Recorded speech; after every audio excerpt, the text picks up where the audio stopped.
Good morning. I'm Cito Beltran. Welcome to the program agenda. Welcome. I don't know if you got my intro correctly there, but good morning. I'm Cito Beltran. Welcome to the program agenda. And today is April 16, Thursday. Just a heads up, ladies and gentlemen, in case you see me looking at so many different places, it's the reality of work from home because I have one phone that I have to watch to coordinate with my executive producer. I have to check on the monitor in my laptop so that I can see what's happening with my guest or our interview. I have to look at the camera and I have to read the prompt board or what's been written for me.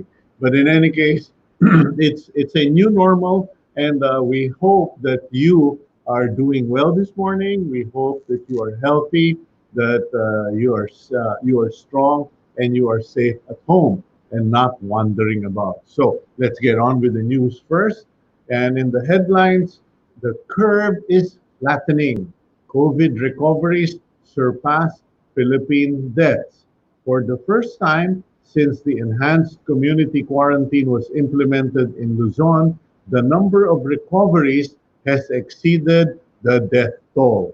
In yesterday's update from the health department, 58 new patients recovered from the virus, bringing the total number of recoveries to 353. The deaths, on the other hand, was tallied at 349 with 14 new fatalities. Our condolences to the families who've lost a loved one.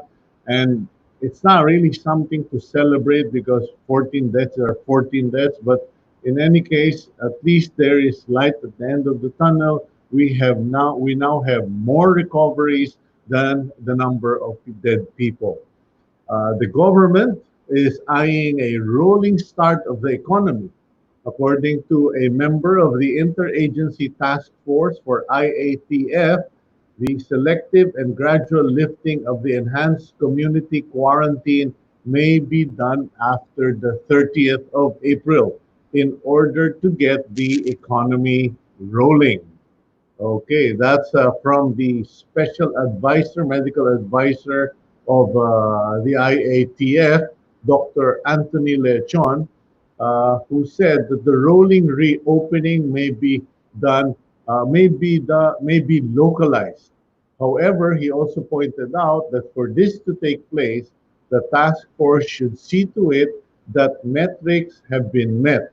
What are these metrics? The performance of a said locality in addressing the crisis, how they've managed the crisis, which include testing capacity, human resource in health, and other campaigns in fighting the program.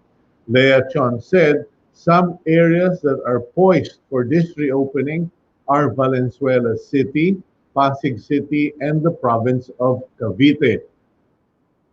The PNP cracks the whip on quarantine violators. Philippine National Police is set to intensify its efforts to prevent unnecessary travel while the enhanced community quarantine is still up.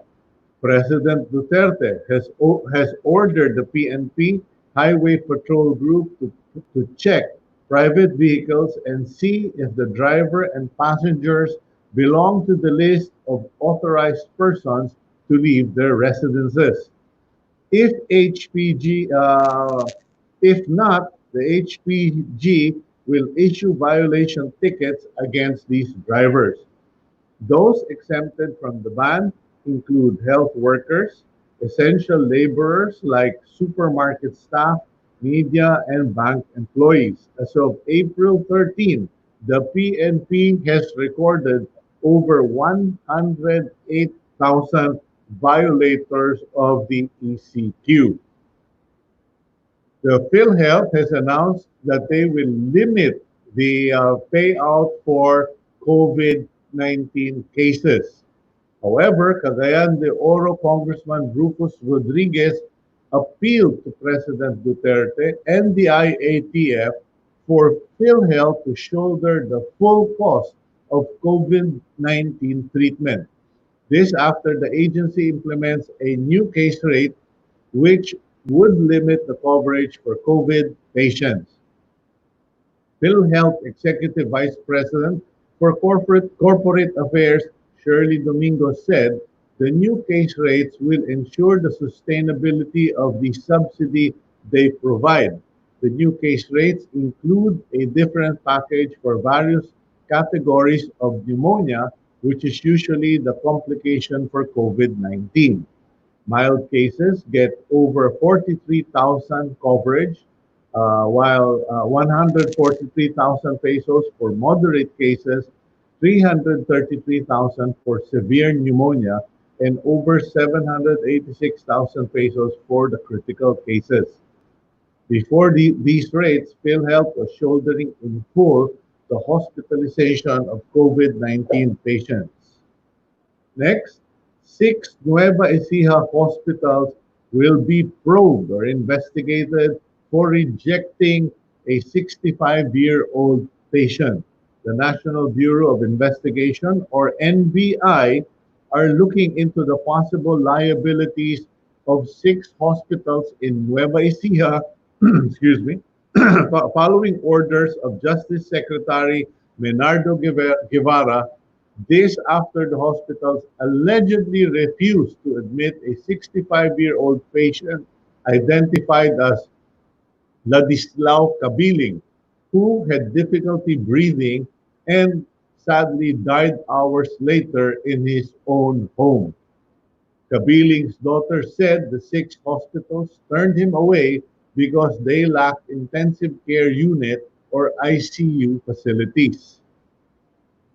And that's up for the news. And in case some of our friends out there in the islands are wondering what else may be featured in the news, according to the Philippine Star headline, the U.S. President Donald Trump has freezed or decided to freeze the U.S. contribution to the World Health Organization. In any case, we'll try to give you more news, but for the meantime, let's go to our first interview. And I'm sure you are all familiar with our next guest, who is I won't call him a two-time winner, but he is certainly beginning to qualify as a two-time survivor of a global disaster, having survived Yolanda, and he was in the epicenter of it. And now he is still doing a lot of work fighting off COVID-19 pandemic, excuse me, in his locality. We have with us Mayor Alfred Romualdez of Tacloban City. Mayor Alfred, I hope you're there. Yes. Good morning, Sito. Good morning to everyone. Good morning. I don't know if you heard my intro. You are legitimately a two-time survivor of COVID-19. And what are your thoughts on this? There are very few people I know who've actually survived. I was in Tacloban at the latter during the latter part, so I guess I'm in that list. But to have survived or to have witnessed two global disasters, just really disturbing. What are your thoughts? Well, we were fortunate that we continued our relationship with the international community, and as early as January, we were aware of the outbreak already in China. In fact, I remember the third week of January, we ordered the city health officers to conduct now all arrivals in our airport to fill up a form so we can do contact tracing just in case we were hit with the COVID-19. And we remembered the H1N1 when that hit us about 10 years ago. And we were fortunate because we established different health centers in clustered barangays to monitor if there's anyone that came from abroad or outside, that we can monitor closely this virus. And we're fortunate that as of today, we have zero cases in Tacloban. Although in the region where we have six provinces, we have about four cases, and out of the four, two already have left the hospital and are okay. So we just have another two that are still, waiting, but they're surviving, and no deaths yet of COVID-19. Thank God. So you're more or less medically prepared, or at least in the health management side, you made preparations. What about taking care of your constituents? Because you have quite a big population in Tacloban, and you are a city which presents problems in terms of food, in terms of taking care of people. What have you been doing? Because a lot of the local government officials were not prepared for this, and they have had nightmares, and they have been criticized unfairly, harshly. But what's going on in Tacloban? Well, immediately when we heard of the lockdown, in NCR, immediately we knew that it's only a question of time that we have to do the same.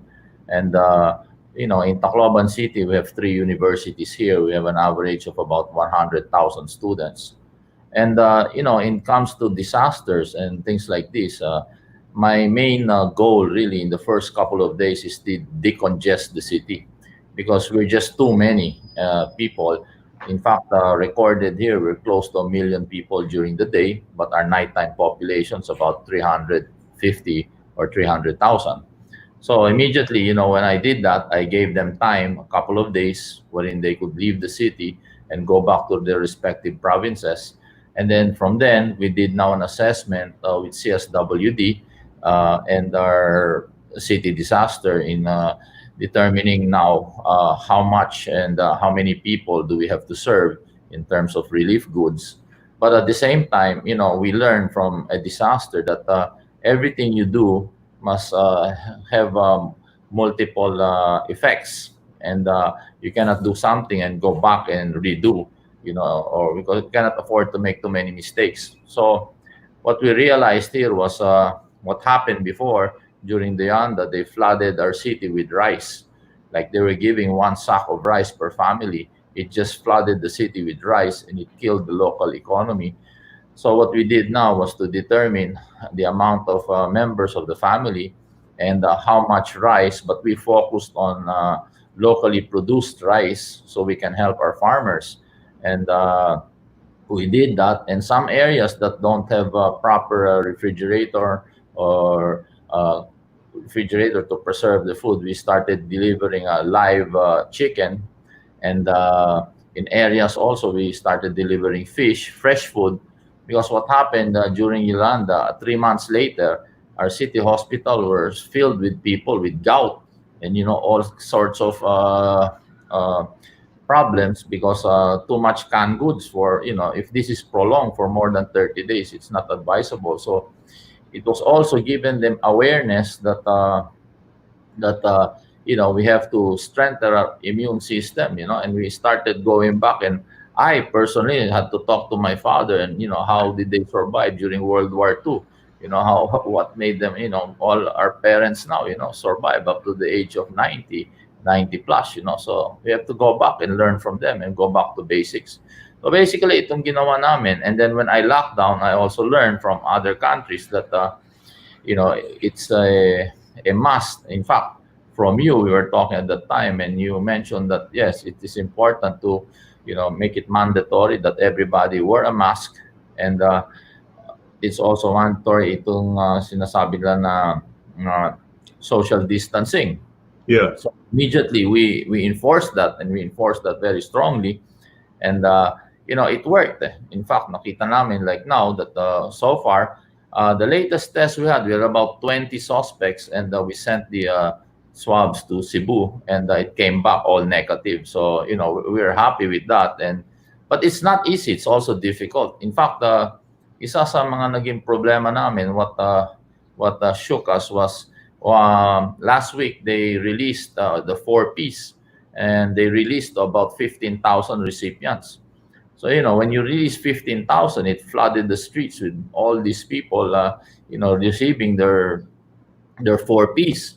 And obviously, if you give them money, they have to spend it. It's like giving a person water, but you won't allow him to go to the toilet after drinking water. I mean, Mhm. so obviously it flooded. And if you talk about 1 square meter per person, you have about 500 people lining up. Then that's already half a kilometer.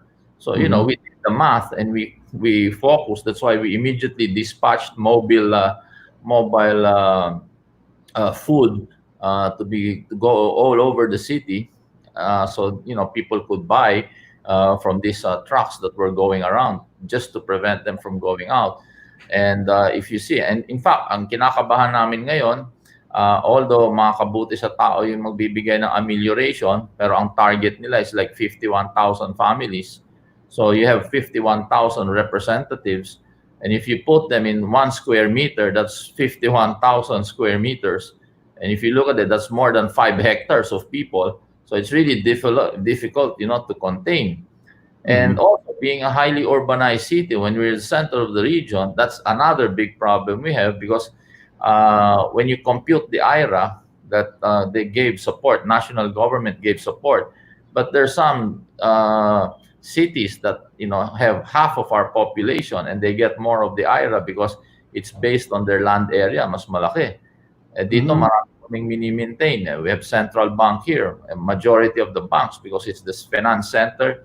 All the hospitals, the big hospitals, are here, and it's very difficult. And so, but we have to make do with whatever is given to us for support. But there are many learnings, and I think it's important to go back during disasters, and to see what happened. In fact, what we have to realize, what the economic managers have to realize, that all highly urbanized cities are all interrelated and connected. We cannot function here as long as NCR prolongs their lockdown. It will affect the economy of all highly urbanized cities, and we're focused on that.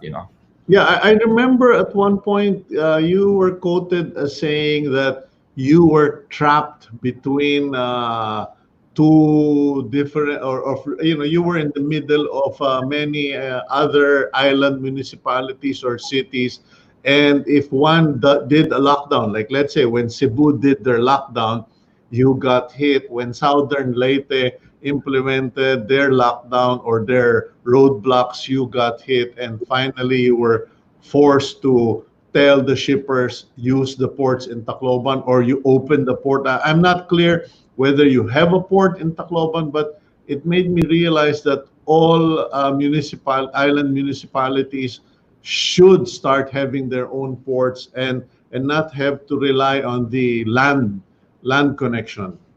Actually, that what happened there was, when we had a meeting with all the meat vendors and the meat suppliers of Tacloban. They had a problem because, I spoke to Secretary Dar at that time, and because sinabayan ito ng sinasabi na swine flu, no? So we had no pork at all here in Tacloban. And the problem was, it's not entirely Mindanao that has the swine flu fever. There are only specific areas. So what we were lobbying here in Tacloban is that if you have complete papers coming from the national meat inspectors coming from Mindanao, they should allow this pork to enter and go to Tacloban City, because this is the center, and we have a very big population, and it would help, especially now in our crisis. But ang nangyayari, yung ibang mga local governments, ang ginawa nila, outright, they just banned all pork. So, it became very difficult for us, because now is the time that we really have to support our food producers, our farmers, our fishermen, and this is what we're doing now, because we're going to expect them to plant more, so that next year, just in case Thailand and Cambodia, those who supply us rice, would start slowing down their export, then we will have some food to rely on. And the best time now is to really help our people. Okay, what about those ports that you mentioned? I think a few weeks back, that you opened the port of Tacloban, or you were working with shippers to ship directly to Tacloban. Yes. Because I uh, think it's something that many local officials could duplicate, because if they rely on the by land from NCR going to, let's say, to Tacloban by land, or vice versa, it's going to take more than a week. It'll probably take 15 days to clear all of those checkpoints. in fact, that's true. In fact, I was encouraging meat suppliers to charter some vessels coming from Mindanao, and you can land that vessel directly in the port of Tacloban. And having the proper documents, we will clear it. Because we also have a double A slaughterhouse here, which is very big. It's the only one in the region, and so we can mass produce right away. Have some food production and focus on our food security here in the region. So it's opening the port or making the port more available, and then also food production already. You're already starting now. You're not going to wait for this pandemic to tide over. You will take and then rely supporting local producers. Yes, I think we have to do that. In fact, I think with the help of the DILG, what they should see now is like what I see now in NCR. I was talking to some doctors there last night and the other nights, and their concern is they do massive testing in Metro Manila, but what assurance do they have in the next few days that the guy or the one they tested doesn't get contaminated, because they're having a hard time quarantining these people.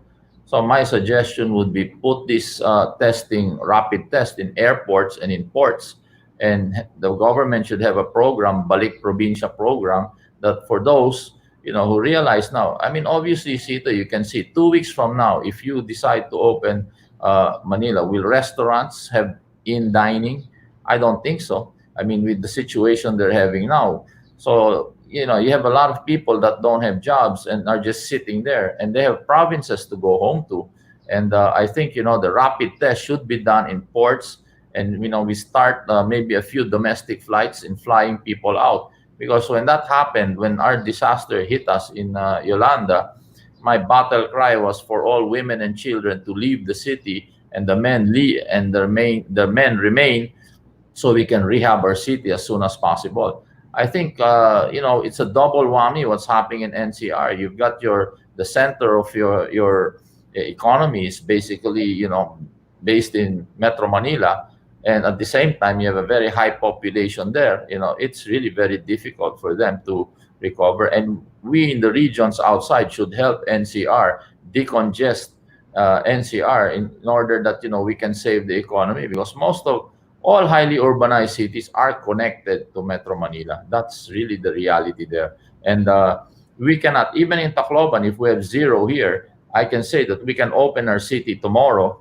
But the difficulty here would be, we cannot really do much because our neighbors are all locked down. And the difficulty here, when you have a lockdown, they allow people to leave, but they don't allow people to enter. And the danger part there, if we have people leaving without proper testing, then the spread of the virus will happen. But for me, to make it really more realistic and more effective, test the people that are leaving Manila, encourage them, have a program, give that amelioration as an incentive, give it when they leave NCR, especially those who are jobless and those who are just hanging around and they have provinces to go home. Okay, well, I think we got quite a lot of good inputs from you, Mayor Alfred Romualdez, and we'll have to move on to our next guest. And we hope that you will stay safe, stay strong, and stay healthy. And may God continue to bless you and the people of Tacloban. You are true to life survivors. God bless all of you. Thank you. Maraming salamat. God bless us. Thank you. Okay, and that's Mayor Alfred Romualdez. Quite a number of good inputs. Number one is now is the time to plan for food production, self-reliance. Test people in Metro Manila who want to leave, who want to go to the provinces, test them, clear them, and when they're cleared, refer them or recommend them for travel.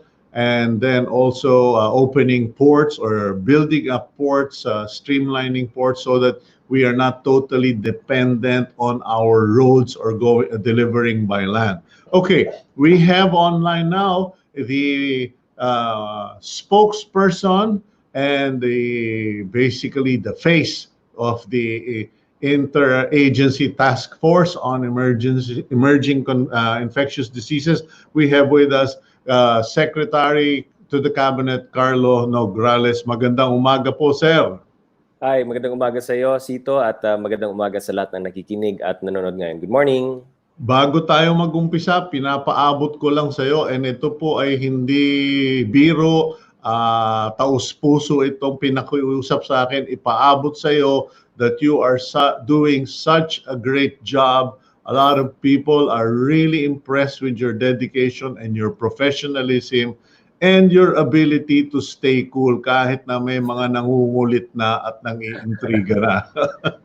Then, hindi naman namin yan. Everybody just wants their questions answered. So, we try to answer the questions as much as we can, as extensively as we can also, syempre. Okay. I know you don't have a lot of time, so I'll go straight into the questions. First would be, a lot of people are really have been asking me, will this end on April 30? Makakalabas na ba kami?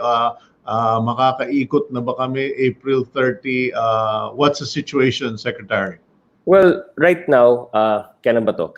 The other day, the other night, inutusan na ni Pangulong Duterte a small economic team na trusted niya to already start looking at what to do after April 30. Meaning to say, anong mga industries can open, anong mga businesses that can open, and what sort of workforce will we allow, no? And then to look also at other sectors like transportation and all of these things, no? But obviously with certain parameters, at kasama po dyan yung tuloy-tuloy pa rin na social distancing, yung personal hygiene, disinfection, wearing of masks, etc. etc. So, pinag-aaralan na ito, and the team has already been tasked to already input all of the data, to input all of the factors that they have to look at.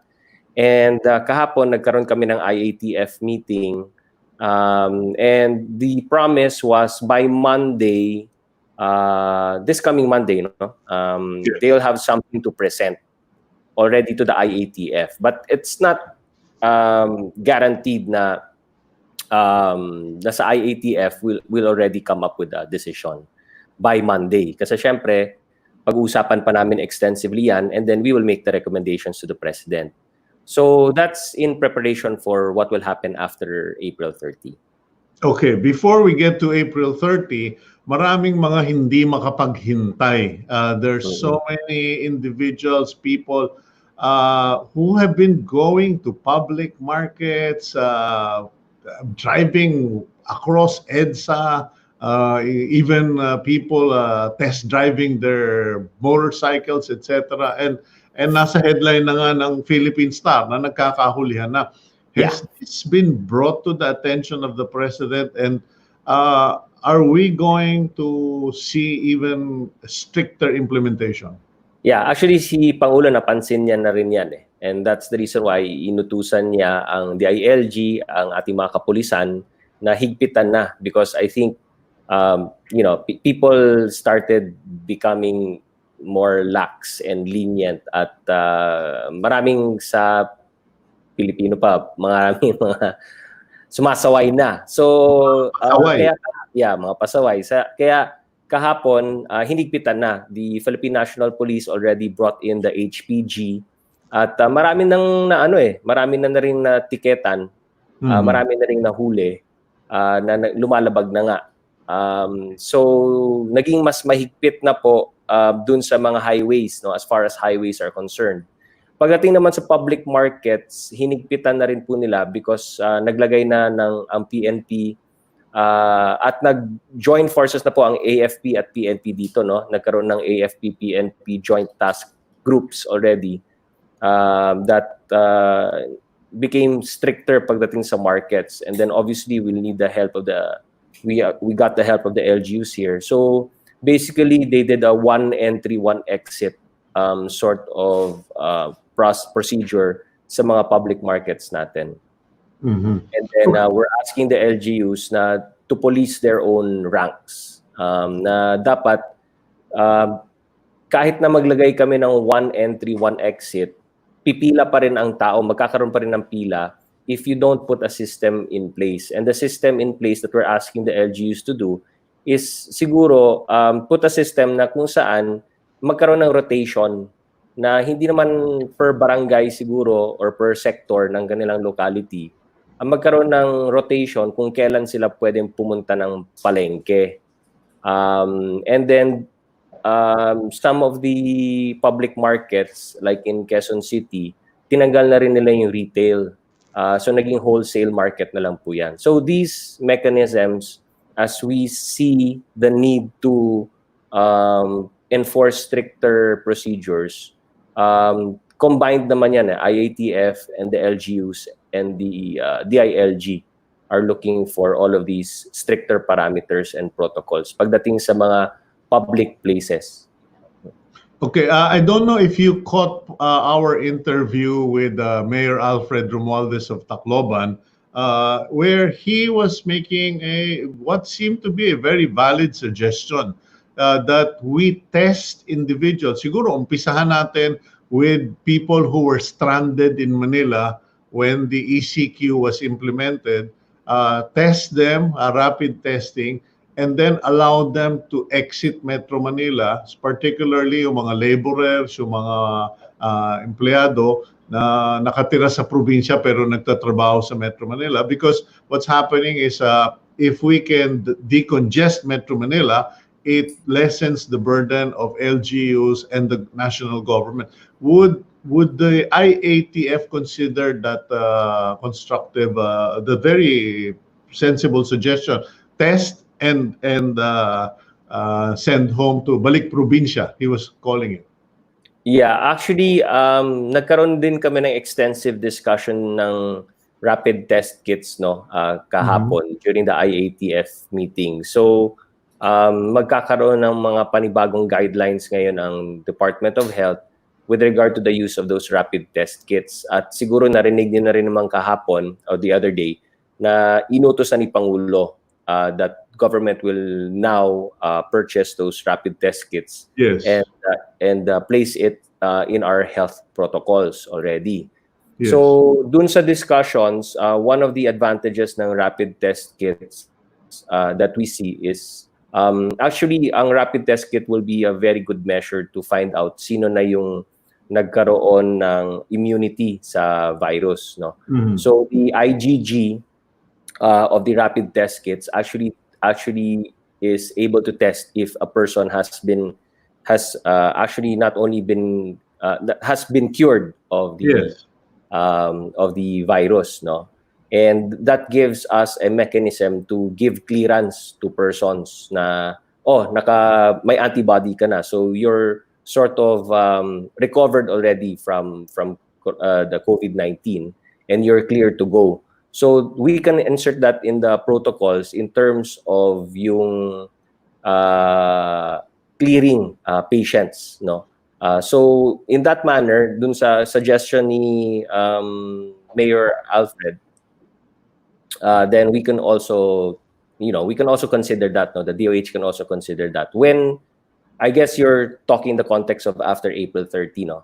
Before we allow people to start going back to the provinces. That can be considered because the IgG test ng rapid test kits is able to detect if a person has already recovered from the COVID-19 and develop the antibody against it.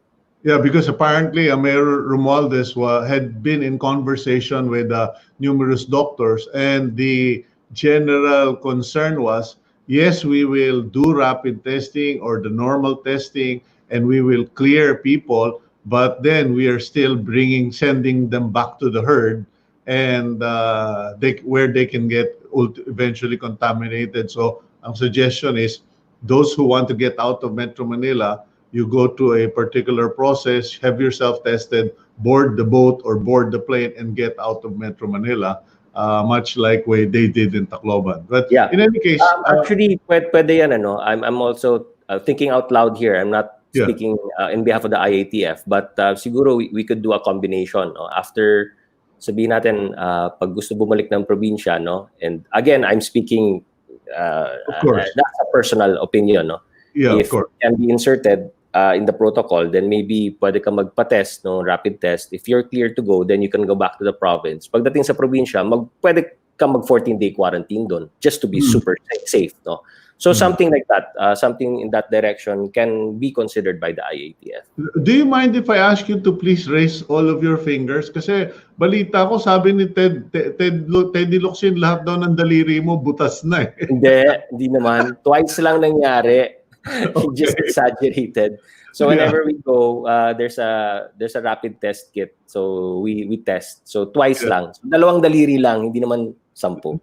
Okay, so every time you go to Malacanang to see the president, it's going to cost you a pinprick. In any case, regarding all of these testings and medical stories, we need to know, because China sent a team to the Philippines to help us or to give us advice, and it's come out in the papers that this team is concerned if we do not immediately construct what they call Fangkang hospitals. I think this is those super big 1,000 bed hospitals that they built in 3 weeks or something. We may not be able to cope with the number of positive cases that we will discover now that we are testing. I know the government and through Secretary Lito Galvez is doing an enormous job, helped by the private sector, to set up all of those mass quarantine facilities. So I'm wondering, is it possible that the Chinese team didn't know about this, or kulang pa ba? I can't really answer the question because I wasn't part of the delegation that accompanied the Chinese team. No, so siguro maybe Department of Health will be the best agency, or Secretary Duque will be the best person to answer the question. Oh, okay. Pero even that being said, we're looking naman at our beds, our bed capacity, not just in NCR but all over.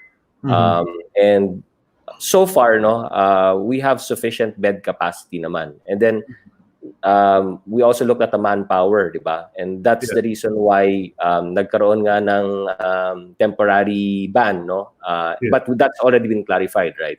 Na only those who have contracts as of March 8th are allowed to leave, but everybody else will stay because we'll need the manpower here.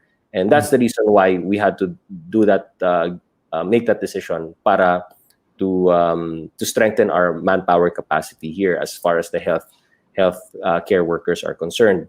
That being said, also, we increased our capacity in terms of those quarantine and isolation facilities that Secretary Galvez has been talking about all along. But perhaps as a precaution, maybe that's what the Chinese doctors are probably advising us to do. So given that, maybe baka best si Secretary Duque lang ang sasagot.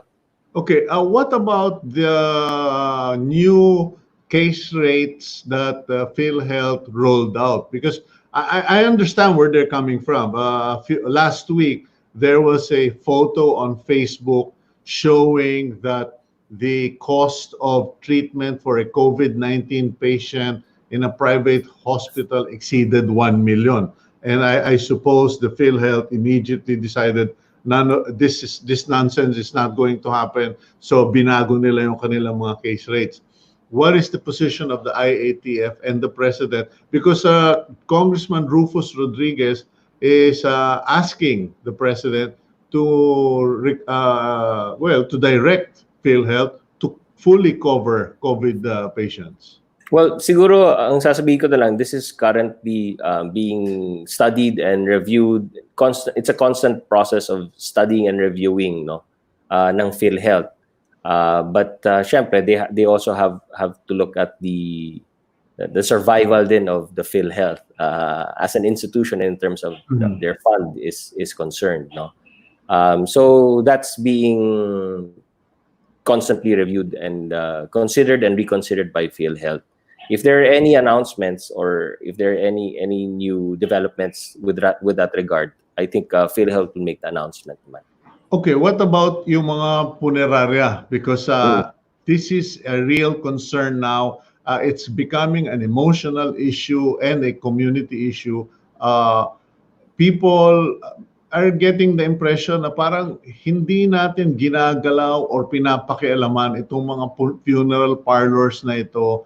and it's even frustrating some mayors, forcing them to give warnings. Now, what is the IATF going to do about rationalizing the charges and calming the fears of the operators themselves? Because I mean, they're not running out of customers. So the problem is the customers have all run out of money, and they still have their loved ones lying somewhere waiting to be cremated or buried.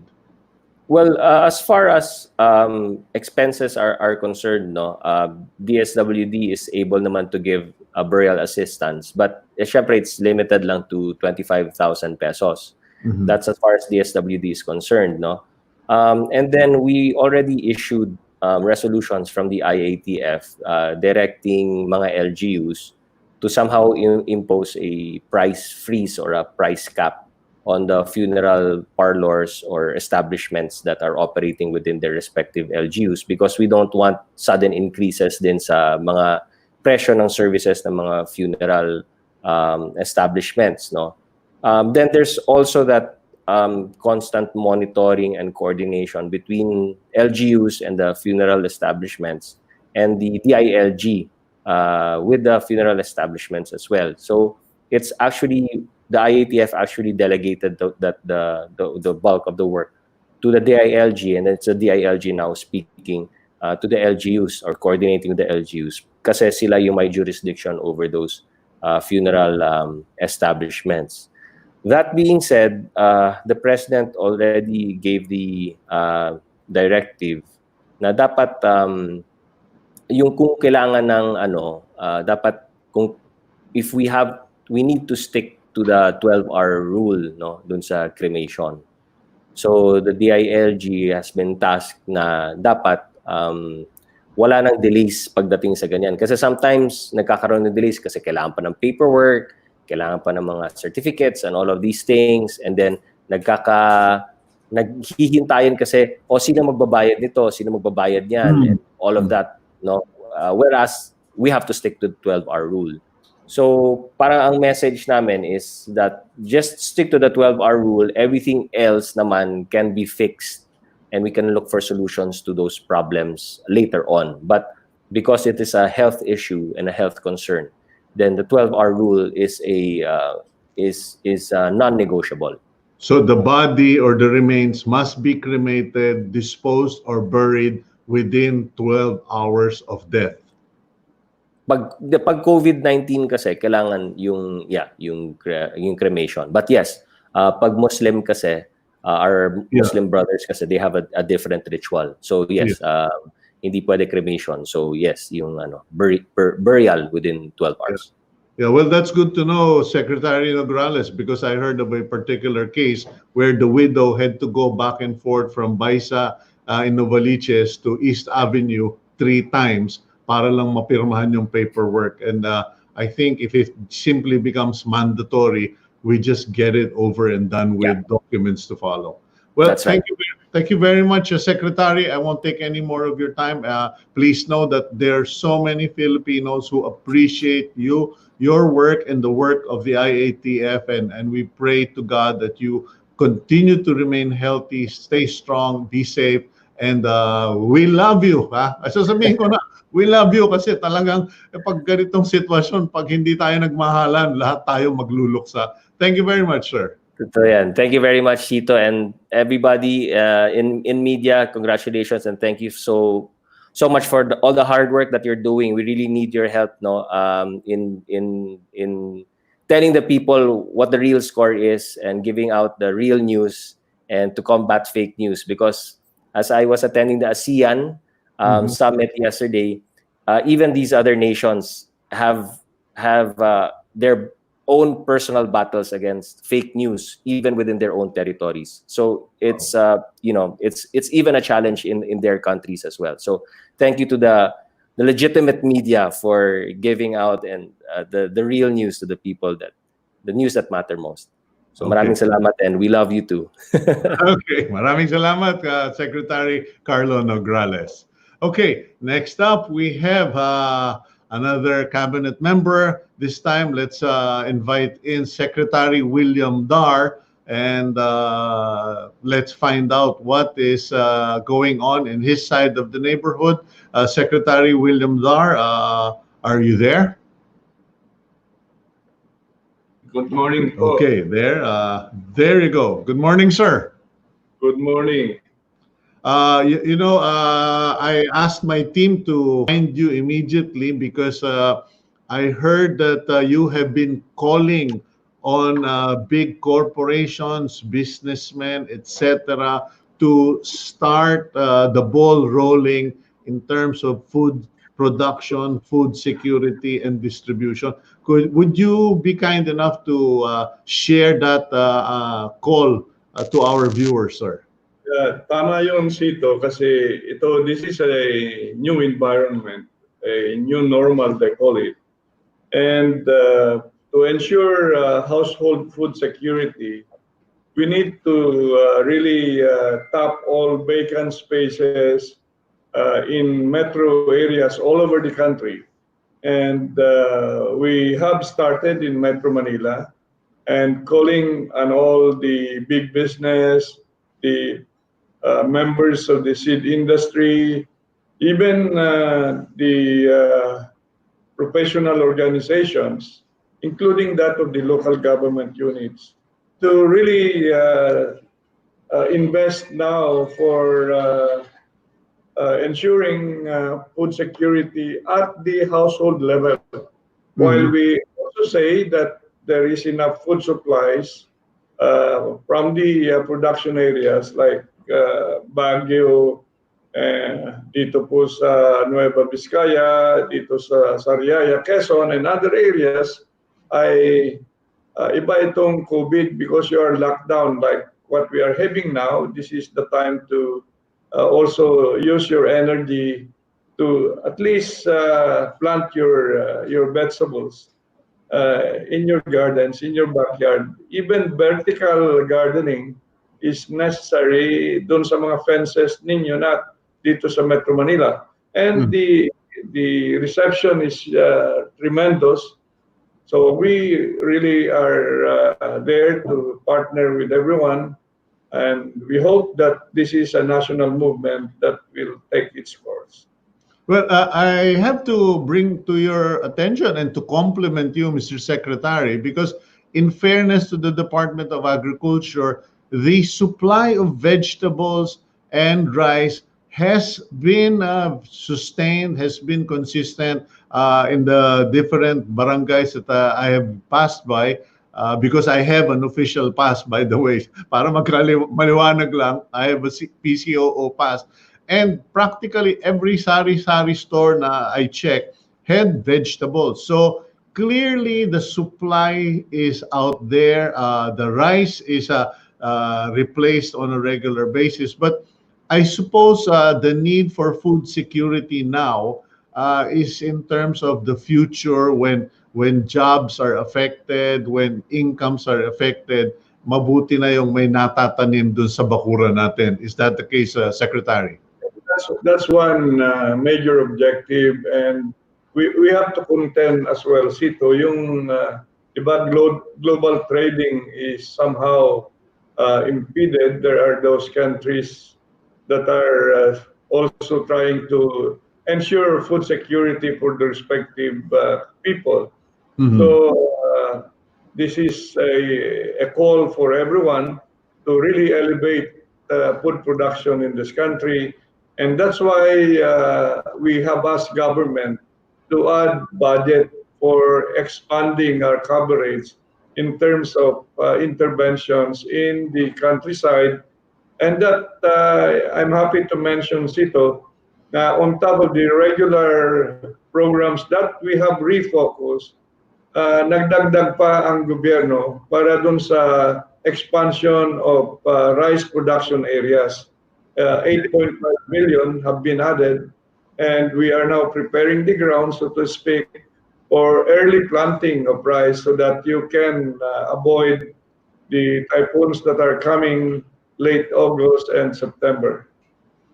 I just saw a clip from a Pampanga cooperative of rice farmers, and they actually confirmed that. They said there are a lot more available land, rice lands for planting, but they need more of the solar irrigation systems that the Department of Agriculture has been rolling out. Madali po bang makuha yung mga solar pumps na yon given COVID-19? Will we still be able to access, purchase this equipment so that our farmer cooperatives can carry on planting? Yeah, the solar-powered irrigation system, we are in a final stage of pursuing this with an Israeli group, a funding of about 15 billion pesos will be utilized, which will be rolled out last quarter of this year. But we have to now optimize the use of the existing irrigation systems this rainy season. Anyway, the wet season planting is coming, so there will be enough water for this season, and every space that is planted to rice will be supported by these new programs of government. Okay, the present level of rice adequacy or rice sufficiency in the country today is 87%. Now we have calculated with the investment of 8.5 billion Sito, this will give us another 6% increase of our rice requirement, so bringing us to 93%. So yung 7%, hopefully can even cover that, yung potential deficit. But of course, ang ating last resort is opening up yung importation pa rin kasi nandyan na yung batas na rice tarification law.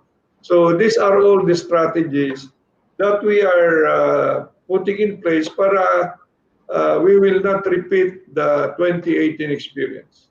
Okay, well, that's a lot of good news, Secretary. And worst case scenario, we can always ask the IATF to issue a memorandum na iban na yung only rice. I'm just kidding, but it's good to know that you are really pushing now for this urban gardening program. We hope that the DILG will support it, and we are always available if you have future announcements. Thank you for your time this morning. Please stay safe, stay strong, and stay healthy, Mr. Secretary. Maraming salamat, Sito. Again, yesterday I got the support of DILG because it's preparation time, it's harvest time this season, and now planting time by starting May. So we requested the SecAnyo yesterday to advise all the local government units to now get ready, partnering with us to have the biggest investment so far in the history of Philippine agriculture or increasing food sufficiency level in this country. Well, we look forward to that, sir, and you can trust in our 100% support. God bless you, Secretary Dar. Maraming salamat po. We love you. Okay, we love you too, Mr. Secretary. Let's promote love in the country. Maraming salamat. Okay, and that was our interview with Secretary William Dar of the Department of Agriculture. We are calling out our viewers to please start looking at your gardens. I know you love your orchids, your bromeliads. You love all of your ferns. I love them too, but mine have started becoming an endangered species, being replaced by pechay, kangkong, ampalaya, upo. That is going to be the name of the game, because if we learn something from ECQ 2020, it is that if you don't have a backyard garden, you are going to be having sleepless nights. We will go for a quick break, 2-minute break. When we come back, more of our guests here on Agenda.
Okay, welcome back to Agenda. We now carry on to our next interview. A lot of our viewers, I'm sure, are parents who are now climbing the walls, holding their hair, wondering how are they going to survive the extended community quarantine if it ever gets extended, because they have to teach their children, they have to act as teachers to their children.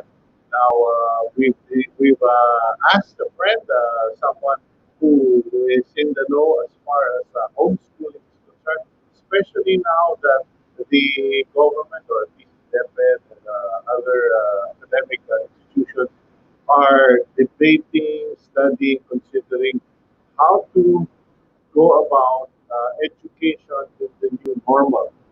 One is to push back the opening of classes to August. That's still up in the air. And of course, many schools have decided to just end the school year at the end of the month, and also online education for many colleges. Let's go to our next guest. Our next guest is a homeschooling mother and has been doing it for 10 years. She is vice president of the Philippine Homeschoolers Association. She is also the author of Homeschool, How to Homeschool Without Losing Your Mind. We have with us Novi and Tan. Novi, good Hello morning. po. Good morning. Magandang umaga po sa kanila. Kamusta na? Okay. No, Novi, just for the benefit of our viewers, are you having a difficult time under ECQ, or this is normal for you to be at home teaching children, homeschooling? Totoo yun yung sinabi mo. This is not a really adjustment for us because I have been homeschooling for 14 years now, and being here at home, lockdown is really a normal thing for us. Okay. So, hindi kami masyado nag-adjust on that level. Okay. Pero binaha ka ba ng mga SOS or call for help from your friends who don't even know the first thing about homeschooling? Definitely. Grabe lang yung mga messages ko. I have a page in Facebook which is I Homeschool PH, and we also have this page of Philippine Homeschool Association. So, ang daming mga requests, ang daming mga inquiries about providers. Kasi I had this survey and asked some of the parents, would you, after this quarantine, April 30, would they still go out and maybe planning to enroll their kids this coming June or August? And most of them, I think 80% of them will say no. They would rather teach their kids at home. Okay, so it's a discovery. I mean, I thought most people would say, di bali na, babalik ko na sa eskwela, makakalbo na ako sa sakit ng ulo. But 80% ng na-survey mo, you said they would rather do homeschool. Kasi Sito, it's the safety first, di ba? Okay. It's the priority first. It's the health. That is the more concern of the parents right now. Okay, They now, didn't like to risk going out and, thinking of what their kids might catch up around. Kasi that is one of the beauty of homeschooling eh. Kasi mas mariregulate mo, alam mo kung nasaan sila, alam mo na safe sila. So that's the assurance of the parents as well. but what about competency and quality? Yan ang always the first question ng mga magulang. Pag nag-homeschool ba ako, ang aking bang, am I good enough? And how will I know that my children have actually learned from me? Yeah, it's true. Lagi niya ng tanong, di ba? Kaya ko ba to? Hindi ko alam, kaya ko nga silang nilalagay sa eskwelahan, di ba? That's why I don't know. But I believe we are the foremost, the best teachers to our kids. Okay. It is now, the goal is you set the tone. It's not about the academics. I think it will follow, but I believe relationship is more important than academics. It's the trust factor. Like now, I'm sure everyone right now has an awakening of what's happening, what really matters most of happening around, and you'll be able to evaluate it's even though you teach your kids academics and all that stuff, But if you don't have relationship and the trust factor with your kids, di ba, it's meaningless. Okay. Now, but what is the success rate of homeschoolers? I mean, my wife actually should get all the credit for it. I was just the driver and the tourist guide. Uh, pero nag 1 year homeschooling kami for our Oh, daughter. really? And I have to say, it is probably one of the best, most meaningful time we had with her because we also traveled all over the Philippines when we were Yeah. teaching history. Mhm. Masarap 'yun eh kasi hindi wala siyang hindi siya naka-box. As Okay. in when you wake up in the morning, you'll be able there's a lot that you can be able to expand. Learning is everything around in your home. And even with all of this COVID-19, actually I was trying to teach the kids the parents right now na you don't have to just do what the school is doing. You could be relatable with what you have right now. Like for example, COVID-19. There's a lot of collaboration that you can teach your kids in that area, like science. They can research about different types of pandemics in years that had come, not only now. They can also make a write up about that and make presentations. And so madaming collaboration and be relevant so that you can have this relaxed space lang while teaching your kids. Kasi it's not about naman the nitty-gritty competencies that we have in school that is required. You can be relatable and just talk deeper things of what's happening and learnings of what's happening around. And So yeah. so it's factual, critical thinking, hindi na yung puro theory. Oo. Kasi no matter what, kasi yun naman ang importante, di ba? When our kids go out, yun naman lagi, di ba? You need to be a problem solver. You Mm. need to know how to observe and discern what's happening around rather Okay. than being reduced of all those routines. Okay, so last question, Novi success rate. Yung mga alam mo na nag homeschooling, kamusta ang kanilang outcome in terms of being accepted to college or graduating from college and getting the certificate and getting jobs?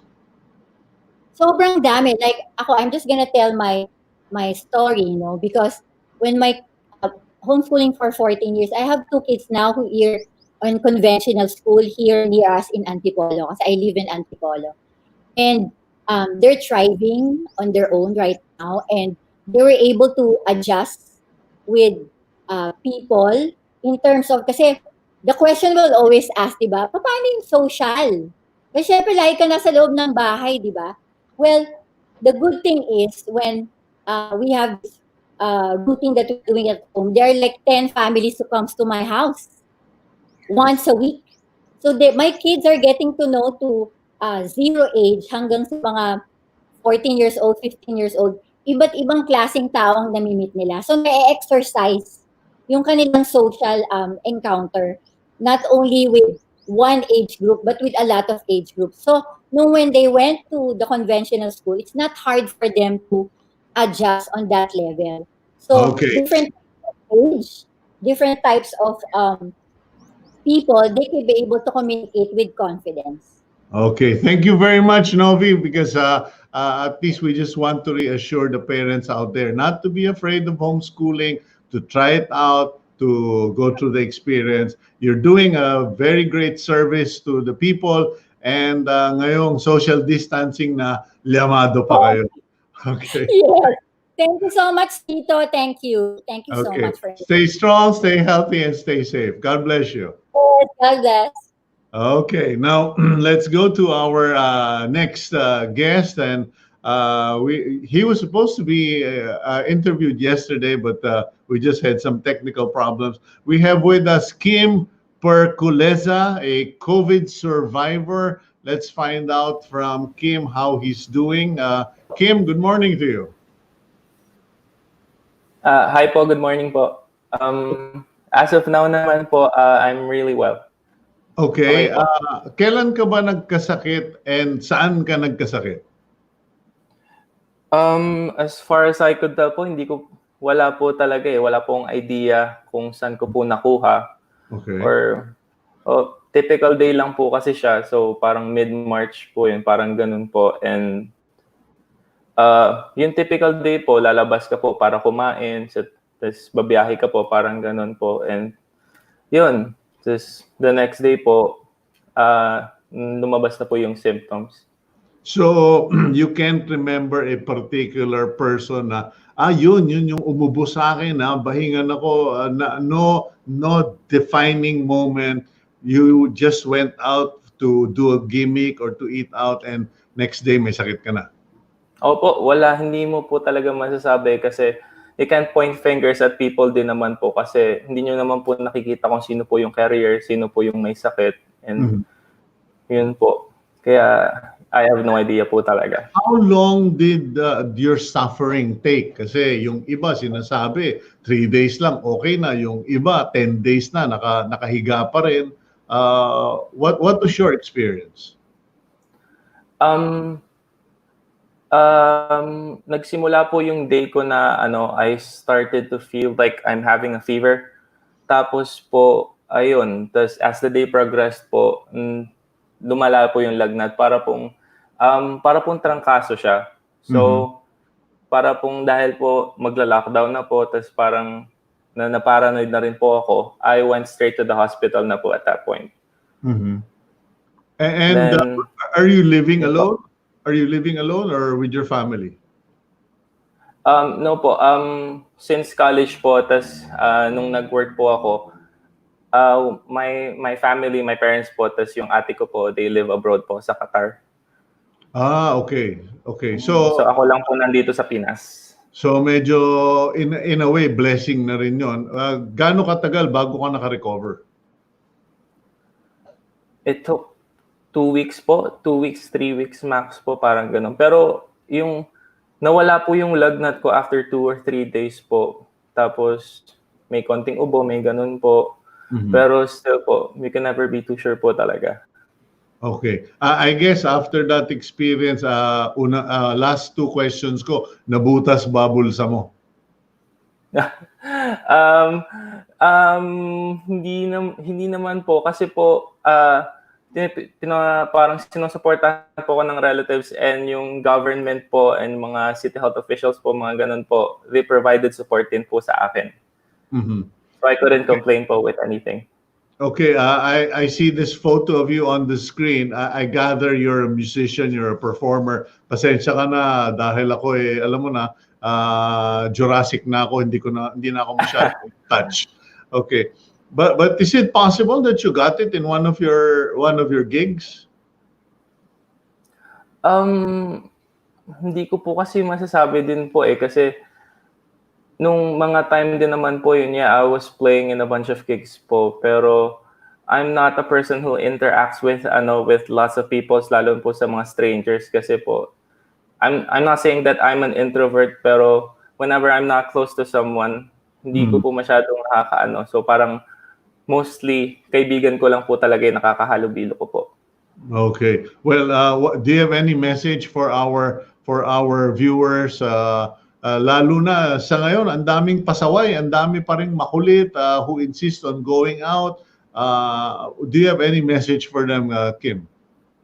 Ang masasabi ko lang po sa mga tao po ay don't be reckless and don't go out po kasi it's not worth the risk po talaga. Like, yung hirap po talaga when recovering and like suffering through the symptoms, sobrang hirap po talaga at siguro po hindi nyo maiisip dahil wala po kayo sa posisyon, pero just put yourself in their shoes po, in my shoes po na sobrang hirap po talaga. Ayun, tas to all the patients po doon na nagsasuffer pa rin po, you may be isolated and you're maybe by yourself, but you're not fighting this battle alone po. Be strong po and don't give up. Okay.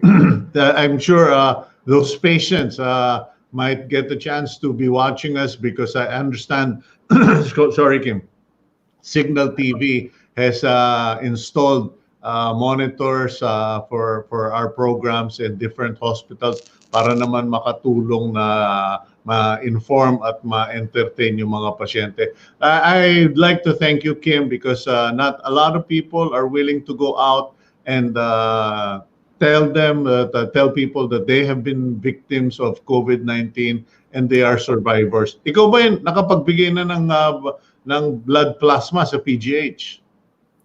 As of now po, hindi pa po eh. Pero if ever given the chance po, hanggat kaya po magbigay at mga katulong bibigay po ako. I think you are required to have 2 weeks straight of good health. Wala kang communicable disease or injury, serious ailment. And after that, you can actually call UPPGH para makatulong ka. Because I really want to encourage you to do that, because you will surely save another patient just by giving your plasma. Thank you very much, Kim. Please stay strong, stay safe, stay healthy. Okay, God bless po. Thank you po. Okay, God bless you too, bro.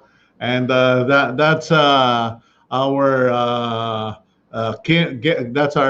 guest, Khim Perculeza. I'm having a difficult time reading things here. But in any case, we will move on to our next guest. It's been a struggle to get him all morning because of the connections. We have on board the EDSA traffic czar, Bong Nebriha. Good morning, Bong. Welcome to Agenda. Okay, I think someone doesn't want Bong to talk to me this morning. Can someone please do something about this? Bong, are you there? Okay, can't hear you, bro. You're not going through. We're going to find out. We'll get back to you, Bong. We'll see what we can do about that. That's the problem of our times now. And actually, I made a note to speak to all of you out there, because I've realized the new normal is that most of us are going to communicate, stay in touch, do business via internet, like we are doing right now. And I just want to give you an idea of the experience. When we started broadcasting Agenda on a work from home basis, I relied mainly on my computer to do the broadcast. And I have to be honest, it was very frustrating because the signal kept going in and out. And it was primarily because we were using pocket Wi-Fis or those portable Wi-Fis in the house. And so it went on for a couple of weeks, and in my frustration, I just really reached out to our officers such as Shena Olaso, and then Malu Alvendia, and Marco Borlongan of PLDT. And they graciously made an accommodation to put a emergency installation of fiber optic straight into the house. And that helped immensely. Yesterday, I'm part of a discipleship group, and I was speaking to one of my fellow members, Khim, who's also with the Kapuso channel, Channel 7, and he had a similar problem while we were doing our afternoon prayers. And I asked, why don't you get PLDT fiber optic? Because you guys can see the difference in my video quality. And he said, but I do have PLDT fiber optic. Now, here's the catch. In fact, Khim Atienza even has 2 installations. Here's the catch, which my wife actually explained to me. When you do this when you have these installations, like in PLDT, it's actually a great setup. You can prioritize who has first, or you can program who has first priority in the use of the setup. So like here in the house, there are 4 of us who are using the internet, and I have first priority, not because I'm boss, not because I'm not the boss. The ladies are the boss, but because it's primarily for work, for agenda, my wife has prioritized my setup to use the internet first, and everyone else follows in the order of ascendancy or use. You can also actually program the system so that you can monitor who's using it, how much they're using it, when they're using it, and what programs or apps they are using the internet for. So, like, we have a house helper, and we know that she uses it for FaceTime, she uses it for YouTube, etc., and that's fine with us. But at least we know what use is being made of the internet. Now, this is really useful. This is really good because you can now program your internet. Now, here's the catch: if your children are smarter than you, or you are in bad graces with your wife, who is the program administrator, you are in trouble.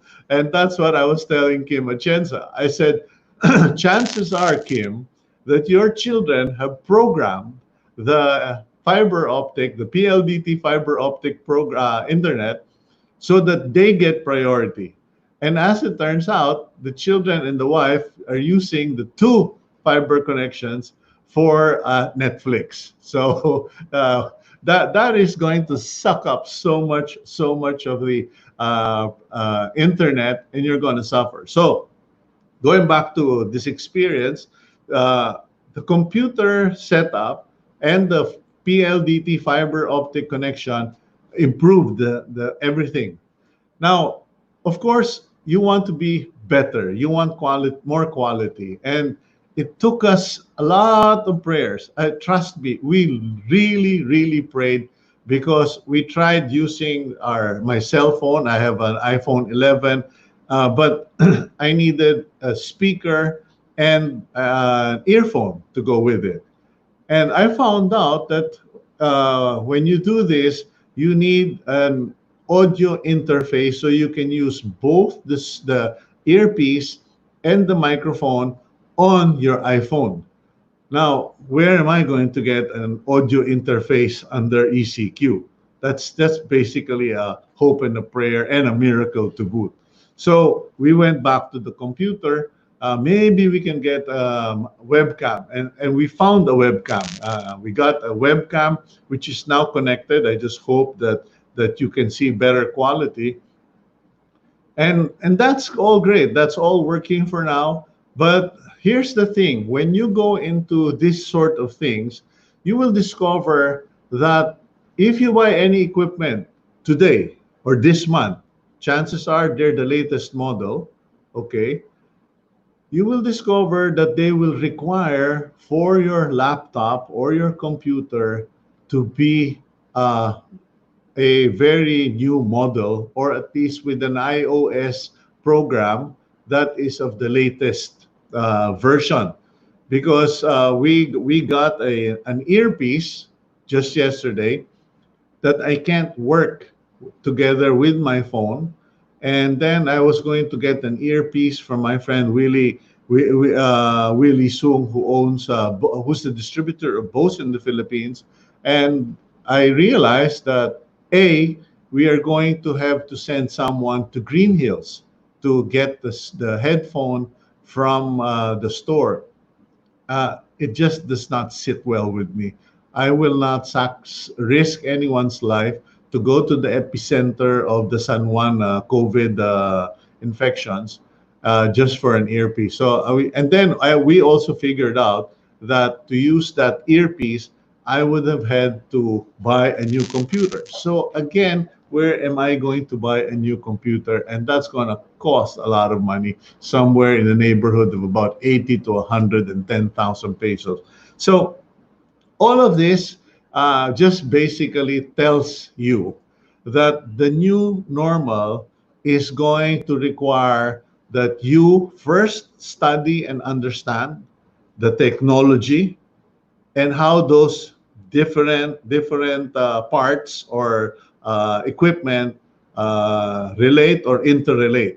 So if you were going to buy a new webcam or a high definition camera, and you're going to buy an earpiece, they must all work together with your laptop or your computer or your iPhone, and your iPhone or your laptop must have the latest iOS. Okay, so there we go. Now, you won't see it. You won't see it here. One day, I hope to do that. You will, but I have a light here on my side, a ring light in front of me. I have the room lights on, etc. And what's happening is these are fill-in lights, and I've got a huge window beside me, because you will find out that you can have a great camera, but the lights is going to determine the quality of your video. And another thing, you are going to have, you will buy a great microphone, but then you will notice with some of our interviewees, there's an echo, or the sound quality isn't good. I'm not saying my sound quality is great because I'm just using a built-in mic. We still need to get our hands on a lapel mic. But one thing that many people fail to consider is the bounce of sound in the room. Okay, in any case, enough of me sharing this journey. It's 2 weeks and a half of journey, but sorry, you're going to have to go through it in the new normal of today's business. Now, let's try again. Let's see if we can get Bong Nebriha back, because I want to find out about all of this pasaway on EDSA. Bong, good morning. I hope you can hear me. Oh, I'm sorry, Bong. We're not hearing you. I don't know if it's you or if it's me. I think it's me. It's not you. in a, in any case, I think you can hear me, but I can't hear you. And we're gonna have to try again, Bong. But I promise we will get you back by hook or by crook. You do stay safe, my friend. In any case, I think that's it for the day. We are going to try to get Bong Nebriha tomorrow, Friday, and also I believe the Highway Patrol group will be available tomorrow, and I guess we will try to get in more good news for you. I don't know. I just got a update. Ready? Are we ready, Gab? You actually fixed the problem with Bong Nebriha? Okay, well, I think that's it. I'm just going to have to call it a day. We've tried our best, but thank you anyway, Bong. You've been up since the beginning of the program on standby for us. And in any case, thank you, ladies and gentlemen, for joining us this morning. Like I said, there's a lot of things going on. The good news, our recoveries are now higher than our fatalities. Government is doing a lot of things. Please stay safe, stay healthy, stay strong, and please try to stay indoors. It's just a few weeks, a couple of weeks more, or a week and a half more, and we're going to get through this. I hope and I pray. Have a great day. God bless you. Love you all. Take care.